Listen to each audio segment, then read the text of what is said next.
우리는 제자도의 세 가지 주제 중에 첫 번째 주제인 연합이라는 주제로 함께 말씀을 나누고 있습니다. 이 연합이라는 주제가 벌써 세 번째 시간이 되었지요. 첫 번째 말씀은 로마서의 말씀을 따라서 우리가 주님과 연합할 수 있음이 우리의 능력이 아니라 그리스도의 십자가 지심을 통하여 우리를 부르시는 십자가로서의 연합으로 인도하시는 하나님의 제자로 살 수 있음을 부르시는 놀라운 은혜를 고백했었습니다. 그리고 이 모습은 지난주의 말씀인 두 번째 말씀이었습니다. 요한복음 15장을 통하여서 연합의 실제의 모습이 어떠한 것인지를 말씀을 통해 함께 살펴보았습니다. 그다음에 이제 세 번째 말씀입니다. 이미 우리를 부르신 그 은혜를 통하여 연합, 곧 제자도의 길을 갈 수 있고, 그리고 그 실질적인 모습이 있다라면 과연 이제 우리가 예비하신 은혜, 허락하신 은혜 앞에 어떠한 모습이 되어야 그 연합에 합당한 모습으로 살 수 있는지를 이제 우리에게 알려주는 귀한 말씀으로 나아가게 됩니다. 우리가 함께 읽었던 시편의 말씀이 그러한 우리의 모습을 알게 하는데요, 우리 1절 말씀을 통하여 그 내용들을 먼저 함께 살펴보도록 합니다. 1절 함께 읽습니다. 시작. 오 하나님이여, 사슴이 목이 말라 헐떡거리며 시냇물을 찾듯이 내 영혼이 목이 말라 주를 찾습니다. 아멘. 시편 기자는 사슴을 비유로 하여서 주님을 향한 갈망을 우리 가운데 가르치고 표현하고자 합니다. 여러분, 왜 사슴일까요? 사슴에 대한 여러 이야기들이 실제로 있었습니다만 이것을 실질적인 내용으로 살펴보자면 이러한 내용들로 생각해 볼 수가 있을 겁니다.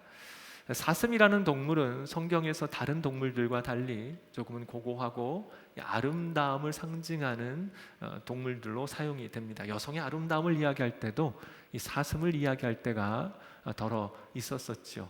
사슴의 특징이 실제로 그렇습니다. 사슴을 우리가 생각할 때 개처럼 짖거나 다른 동물들처럼 울부짖는 일이 많지 않습니다. 사슴은 특정한 시기에만 소리를 냅니다. 근데 생각보다 그 소리가 괴기스럽기도 하고 놀랄 정도의 소리를 내는 것이 사슴이기도 합니다.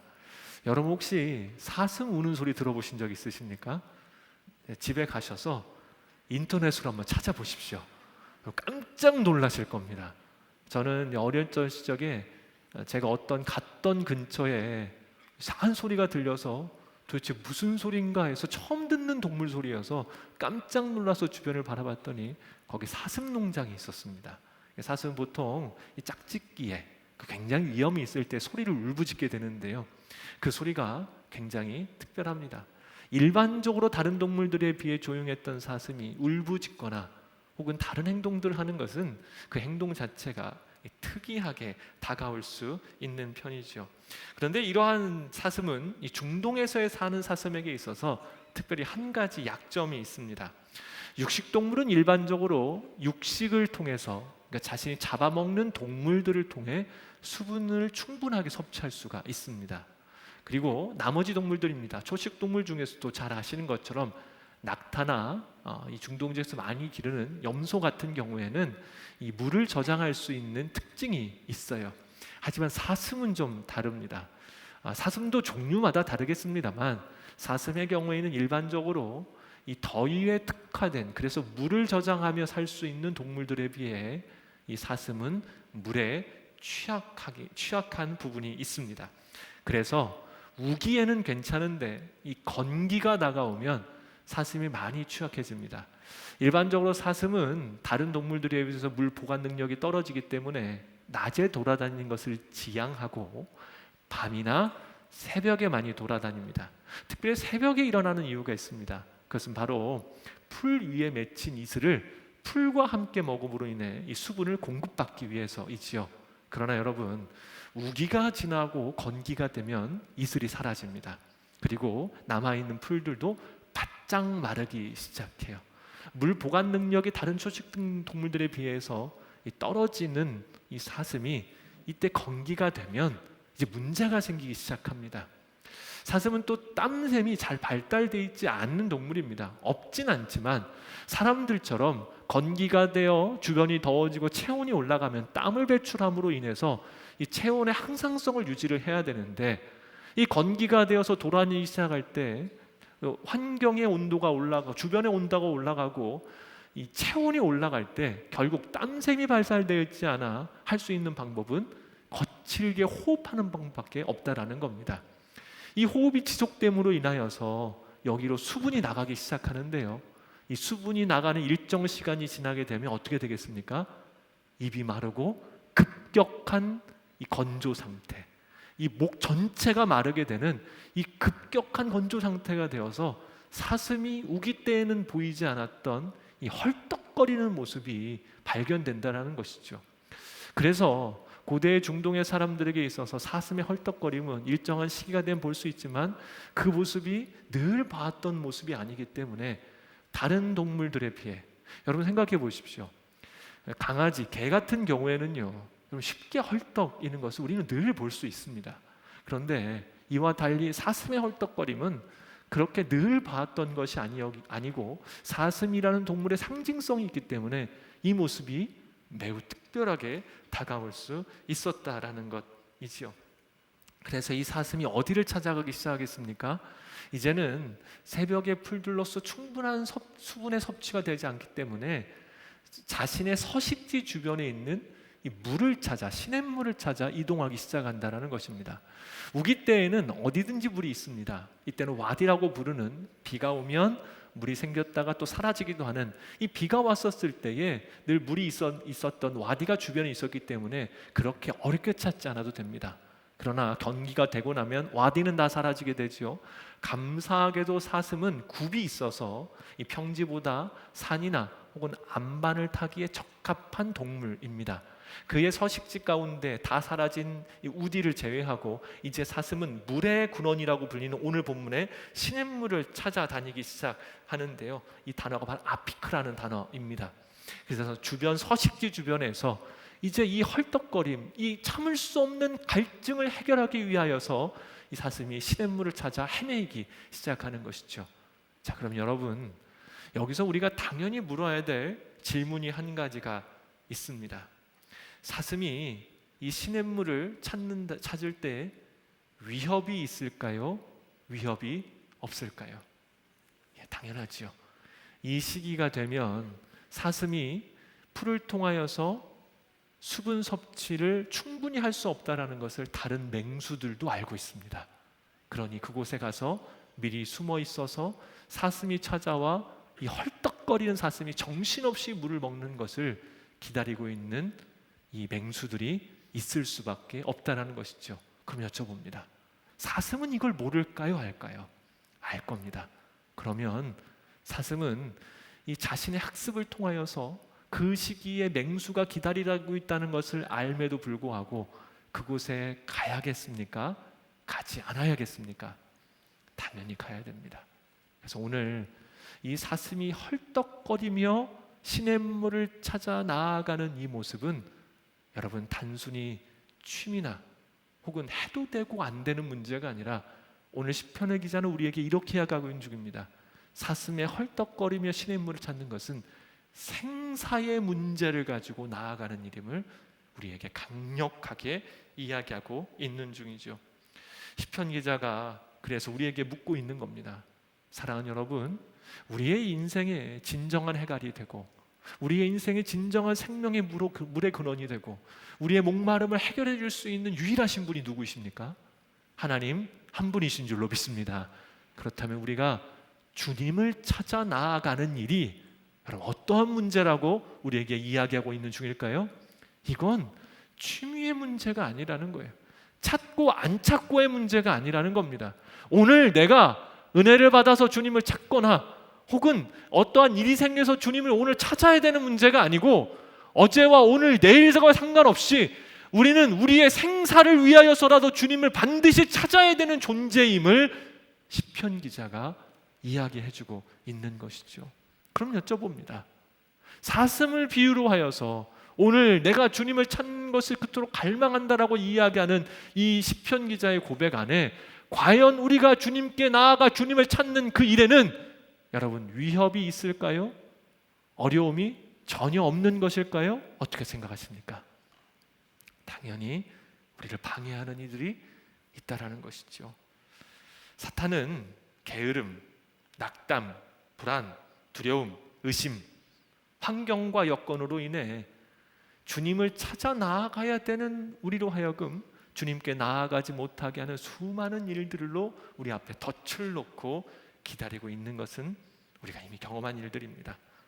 그럼에도 불구하고 여러분, 시편 기자는 계속해서 우리 가운데 우리의 모습이 진정으로 살기를 원한다면 어떠해야 된다라고 이야기하고 있는 중입니까?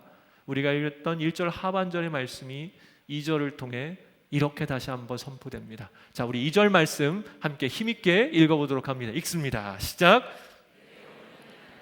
살아계신 하나님을 목말라 합니다. 내가 언제 나아가서 하나님을 뵐 수 있겠습니까? 아멘. 저를 따라 한 번 더 고백합니다. 내 영혼이 살아계신 하나님을 목말라 합니다. 아멘. 아멘입니다. 우리의 영혼에 진정한 고백이 있다라면 우리 안에 어떠한 어려움과 혹은 나아가지 못하게 하는 어떠한 불안과 두려움, 위협, 특별히 성도에게 있어서 게으름이라는 가장 큰 적을 혹은 교만이라는 우리 안에 큰 위협을 만났을지라도 주님을 찾는 일에 어떠한 누구도 예외 없이 갈망함으로 나아가야 된다는 것이죠. 그러나 우리의 외침과 다르게 우리의 실제 삶의 시간들이 그렇지 않는다라는 데 문제가 있습니다. 우리의 머리로서는 이해하죠. 주님을 찾아야 된다. 그분이 나의 생명의 근원이시고 주님으로 인해 우리는 살게 된다. 그러나 이 고백을 온전히 드리기가 어렵습니다. 그래서 이제 이 말씀을 통해 우리에게 중요한 한 가지가 있다면 오늘 시편 기자가 고백한 이 갈망을 가지고 주께 나아가는 일을 우리가 어떻게 할 수 있느냐를 말씀을 통해 배워야 한다는 거예요. 자, 시편 기자는 이 말씀을 통해서요 여러 상황들을 우리 가운데 보여줍니다. 그럼에도 불구하고 어떻게 주님을 찾을 수 있는지, 갈망하는 마음으로 끝까지 어떻게 주께 나아갈 수 있는지를 말씀을 통해 가르쳐 줍니다. 자, 먼저 시편 기자가 처한 상황을 우리 가운데 보여주고 있는데요, 여러분 2절 말씀을 다시 한번 띄워주십시오. 2절 말씀 하반절을 잠깐 봐주십시오. 보시면 이렇게 되어 있습니다. 마지막 부분의 동사를 보면 뵐 수 있겠는가? 라는 물음을 던지고 있죠.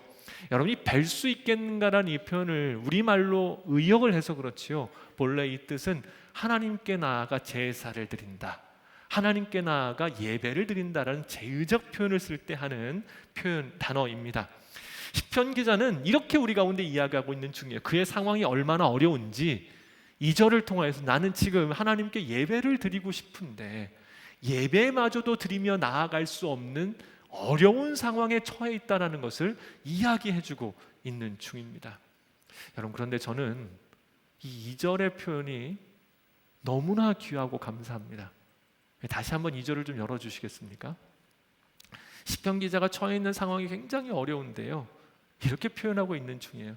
내가 언제 나아가서, 여러분 그 다음 뭐라고 하고 있죠? 하나님을 뵐 수 있겠습니까? 우리는 보통 어려움이 처하고 아픔이 임하면 이렇게 기도합니다. 주님, 내가 언제 나아가서 이 일이 해결되겠습니까?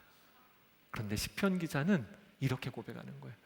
이 어려움과 고통의 상황 가운데에서 언제 나아가 상황의 해결이 문제가 아니라 내가 주님을 뵐 수 있겠습니까? 라는 놀라운 고백으로 자신의 갈망을 표현하고 있는 중이지요. 사랑하는 여러분, 먼저 그의 나라와 그의 의를 구하면 모든 것을 더하시는 하나님의 은혜가 임하게 될 줄로 믿습니다. 근원을 찾는 것, 참된 것을 붙잡는 것이 우리 인생의 지혜이고 온전한 모습이죠. 자, 그러면 이 시편 기자가 정말 그러한지 확인해 봐야 되겠지요. 우리 4절 말씀입니다. 함께 읽어봅니다. 4절입니다. 시작.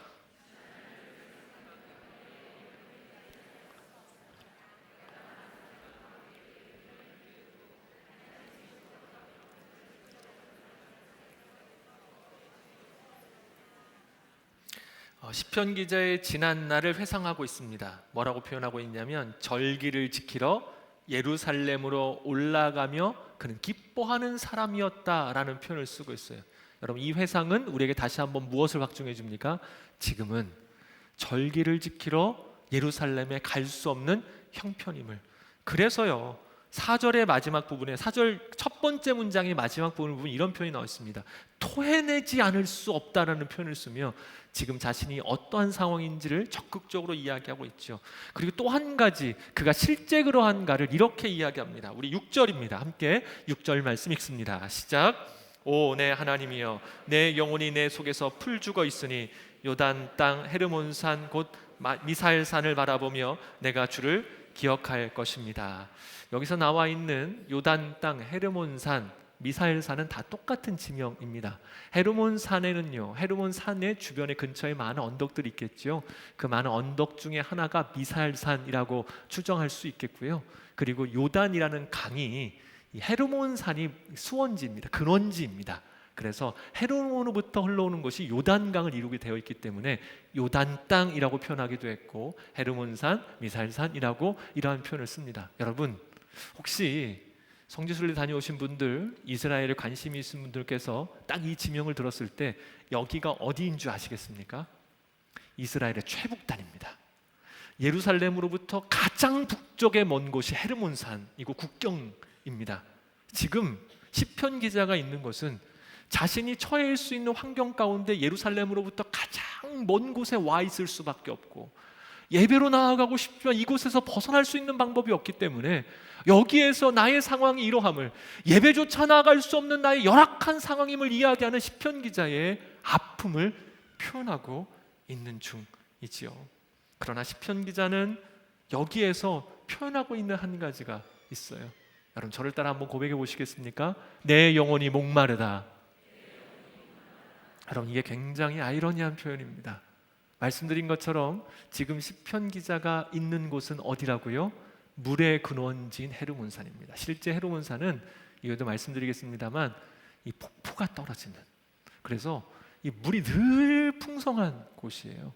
그런데 이 물의 근원지고 물이 많은 곳에서 지금 시편 기자가 뭐라고 이야기합니까?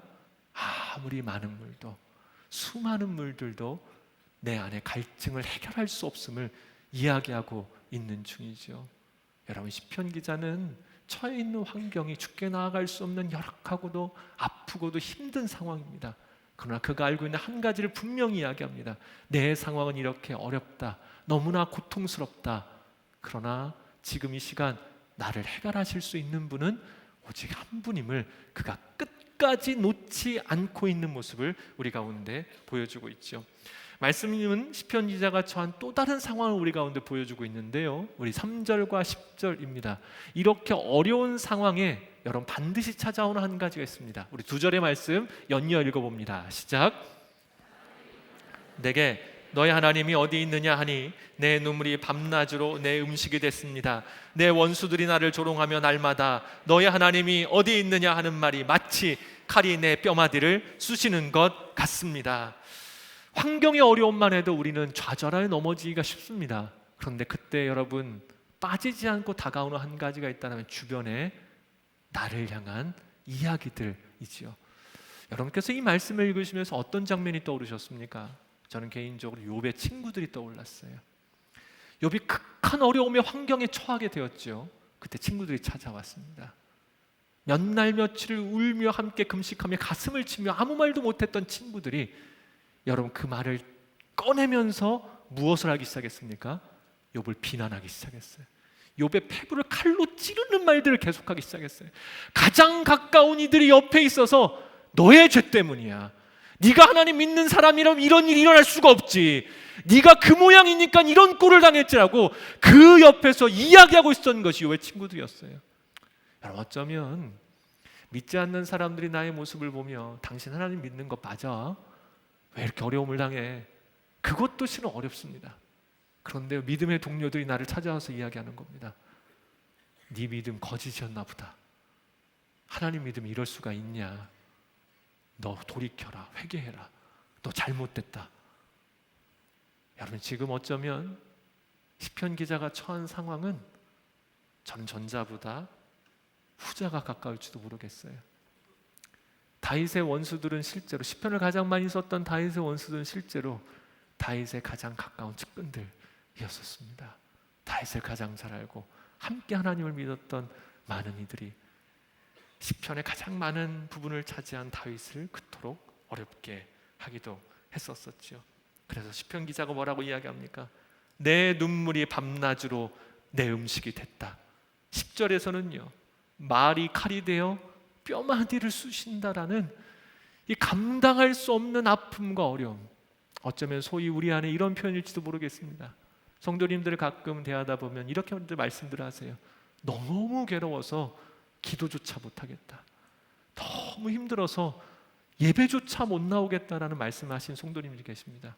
여러분, 시편 기자의 지금의 상황과 심정이 어떠하겠습니까? 그보다 더한 모습이지 않을까 싶습니다. 이러한 상황에서 시편 기자가 여러분 어떻게 끝까지 하나님을 갈망할 수 있었을까요? 이것은 이렇게 표현됩니다. 우리 4절 상반절과 9절 말씀입니다. 두 절의 말씀도 함께 우리 연이어 읽어봅니다. 읽습니다. 시작.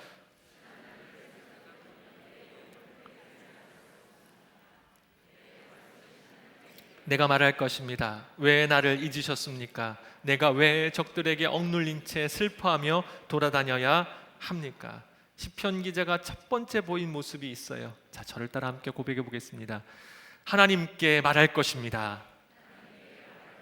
시편 기자는요, 어떤 식으로든 하나님께 나아갔어요. 특별히 4절을 봐주십시오.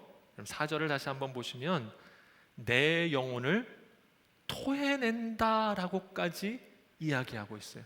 9절을 다시 한번 보시겠습니다. 9절을 보시면 희망적이지 않아요. 하나님께 이런 표현을 써요. 왜 나를 잊으셨습니까? 그럼에도 여러분, 이 말이 어디를 향하고 있습니까? 지금 보시면 내 반석이신 내 하나님께 말할 것이라고 이야기하고 있지요. 여러분들께 가끔 말씀드리는 부분입니다만, 여러분, 우리의 탄식, 그래서 우리의 이 아픔을 토로하는 이야기가 절망이 될 것인지 기도가 될 것인지는 딱 한 끗 차이입니다. 우리는 아프면 울어야 됩니다. 힘들면 우리의 마음을 이야기해야 돼요. 그렇지 않고 참고 있으면 반드시 병이 듭니다. 여러분, 이걸 혼잣말로 혹은 주변에 그냥 그 자체로만 소리를 지르면 여러분, 이건 탄식이 되어 우리가 절망으로 빠질 수밖에 없어요. 그런데 이 똑같은 모습을 누구를 향하여 하는 것입니까? 하나님께 향하여 하기 시작하면 사랑하는 여러분, 기도가 될 줄로 믿습니다. 이게 정말 다릅니다. 여러분, 꼭 부탁을 드립니다. 시편 기자의 상황은 쉽지 않아요. 너무 힘들고 괴로운 상황이에요. 그런데 그가 끝까지 놓치지 않았던 것은 절규를 할지라도 뭐라고 표현합니까? 내 반석이신 하나님께 이야기하겠다라는 것을 절대 놓치지 않는 한 가지가 있기에 여러분, 그런 이 상황에서도 하나님을 향한 갈망으로 나아갈 수 있는 놀라운 모습을 보이고 있다는 것이죠. 특별히 9절 하반절 말씀이 굉장히 놀라운데요. 9절 하반절 다시 한번 보시겠습니까? 자막으로 봐주십시오. 시편 기자가 왜 나를 잊으셨느냐라는 절규를 하고 있어요. 여러분, 저는 개인적으로도 이 왜 잊으셨냐는 이 말씀을 읽었을 때 떠오르는 한 분이 있었습니다. 여러분, 누가 떠오르십니까? 예수 그리스도 떠오르지 않으십니까? 주님이 십자가에서 하신 말씀과 정말 비슷해요. 그러니까 이 사람은 그 극한 고통 가운데서도 주님을 향하고 있다는 것이 귀한데, 여기 한 가지 더요. 계속 보여주십시오. 자신은 적들에게 억눌려 있고 슬프다고 이야기를 해요. 그런데 여기서 마지막에 한 가지를 이상하게 표현합니다. 억눌리고 슬픈데 뭘 하고 있습니까? 돌아다니고 있다라는 표현을 쓰고 있어요. 자, 그럼 보십시오. 억눌리고 슬픈데 돌아다녀요. 그럼 우리가 보통 이러한 표현들을 들으면 어떤 느낌이 듭니까? 이런 표현을 제가 설교 시간에 써도 되는지 모르겠습니다만 너무 충격을 받아서 정신이 나가서 돌아다니는 거예요. 어떻게 이렇게 읽어지십니까? 예, 한글은 그런 느낌이 강합니다. 근데 여러분, 지금 이 이야기는 정처 없이 돌아다니는 게 아니라 삶을 살아내어 진행시키다라는 의미가 있어요. 시편 기자는 이 충격적인 사건과 어려움 가운데에서 정신을 놓아버린 것이 아니라 지금도 이 상황임에도 불구하고, 이 슬픔이 나를 억누름에도 불구하고 어디론가를 향하고 있다는 겁니다. 근데 읽으셨던 이 10절 말씀에 보게 되면 여러분, 하나님을 뭐라고 표현하고 있습니까? 내 반석이신 하나님이라고 표현하고 있죠. 이 반석은 앞에 나온 다른 이 반석이란 단어와 좀 다른데요, 암벽과 같은 요새를 이야기합니다. 그러니까 시편기는 이렇게 표현하고 있는 중에, 내 하나님은 암벽과 같은 분이시고 높으신 분이지만, 그래서 나는 어쩌면 그 밑에서 어려움을 당하고 있지만 이 상황 가운데 나는 지금 뭘 하고 있다는 겁니까? 사슴이 되어서, 사슴은 암벽을 타잖아요. 아무리 어렵고 힘들지라도, 슬픔이 나를 억누를지라도 나는 그 주님을 향하여 뭐 하고 있습니까? 한 걸음씩이라도 올라가고 있다는 것을 보여주고 있어요. 여러분, 축복합니다. 감당하기 어렵고 힘든 시간이 다가올지라도 우리의 걸음을 주님을 향하여 멈추지 않는 자들은 주로부터 오는 위로를 경험하게 될 줄로 믿습니다. 그래서 이러한 고백이 이어지는 것이죠. 자, 그 뒤에 고백을 한번 읽어보도록 합니다. 우리 7절 말씀입니다. 함께 읽겠습니다. 시작. 주의 파도와 주의 물결이 나를 덮칩니다. 아멘. 자, 보십시오. 깊은 바다가 깊은 바다를 부르고라는 표현은 재앙이 덮쳤다라는 표현입니다. 그 뒤에도 보면 물결이, 파도와 물결이 덮칩니다라는 표현을 쓰고 있어요. 그러니까 너무나 어렵고 어려운 일이 겹겹이 쌓입니다. 그런데 여러분, 여기에서 계속해서 끊임없이 나오는 표현이 무엇입니까? 자, 저를 따라 함께 고백하겠습니다. 주의 폭포, 주의 파도, 주의 물결. 사랑하는 여러분, 우리가 아무리 힘겨울지라도 주님의 손에 붙잡혀 있는 줄로 믿습니다. 이 고백을 놓지 않는 거예요. 그래서 8절로 바뀝니다. 함께 읽습니다. 시작. 그러나 낮에는 여호와께서 그 신실함을 보여주시고 밤에는 주의 노래가 내게 있으니 내 기도가 내 생명 되신 하나님께 닿을 것입니다. 아멘. 우리말에는 신실함이라고 표현되어 있지만 개역개정은 인자함, 그래서 이렇게 표현합니다. 그 낮에, 뜨거운 햇빛이 드는 그 낮에 오히려 주님의 헤세드, 그 사랑하심을 주께서는 보여주시고, 보이지 않아 두려움이 찾아오는 그 밤에는 주님의 노래가 오히려 내 가운데 임한다. 그래서 마지막 표현이 너무나 중요하죠. 내 기도가 내 생명 되신 하나님께 닿을 것입니다. 오늘 간증을 통해 들으셨죠? 어려움이 있었지만 다시 한번 주님을 붙잡고 나아갈 때 그 우울함들이 걷어내시고 새롭게 하시는 주님의 은혜. 사랑하는 여러분, 결국 우리가 고통 가운데 울부짖을지라도, 어려운 상황 가운데 처해 있을지라도 그 주님을 향하여 끝까지 마음을 놓지 않는 자들의 기도는 주님께 맞닿게 될 줄로 믿습니다. 그래서 그의 고백이 중요한데, 이런 고백입니다. 자, 저를 따라 함께 고백했습니다. 나의 생명 되신 하나님.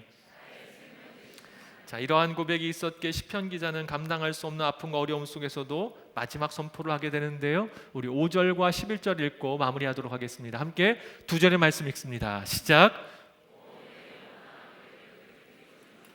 왜 이렇게 내 속에서 불안해하느냐? 너는 하나님을 바라라. 그 도와주시는 얼굴을 보아라. 내가 오히려 그분을 찬양하리라. 오, 내 영혼아, 왜 이렇게 풀이 죽어 있느냐?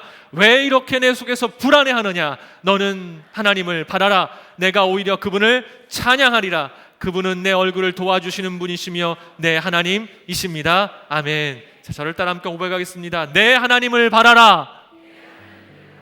여러분, 아멘이시죠? 아멘입니다. 우리를 살게 하는 힘은 무엇이겠습니까? 주님과 연합으로부터만 우리는 살 수 있습니다.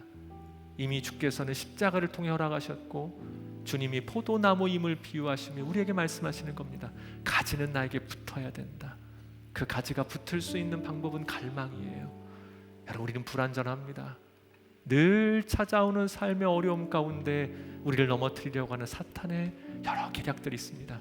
그러나 믿고 고백합니다. 아무리 상황이 어렵고 힘들지라도 이미 주께서 나에게를 향한 사랑이 멈추시지 않으시기에, 우리가 절규를 할지라도 주 앞에 외치고, 우리가 아무리 어려운 상황 가운데 있을지라도 주의 파도이며 주님의 물결임을 고백하며 끝까지 주님께 나아갈 때에 우리의 마음은 비탄과 절망이 아니라 갈망으로 변해갈 것이고, 이제 그것은 기도가 되어 우리의 영혼의 선포함으로 말미암아, 사랑하는 여러분, 하나님을 바라는 모든 자들마다 그 입술 가운데 찬양의 열매가 맺어지게 될 줄로 믿습니다. 갈망을 통해, 연합을 통하여 주님의 은혜를 경험하는 우리 모두가 되기를 주님의 이름으로 축복합니다. 기도하겠습니다. 하나님, 감사와 영광을 올려드립니다. 갈망하며 나아가기를 원합니다. 환경을 넘어서기를 원합니다.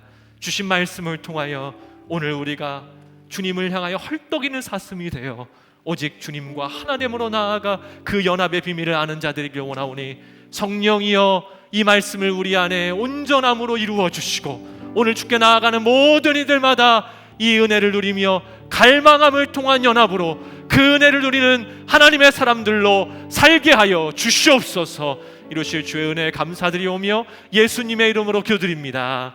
아멘.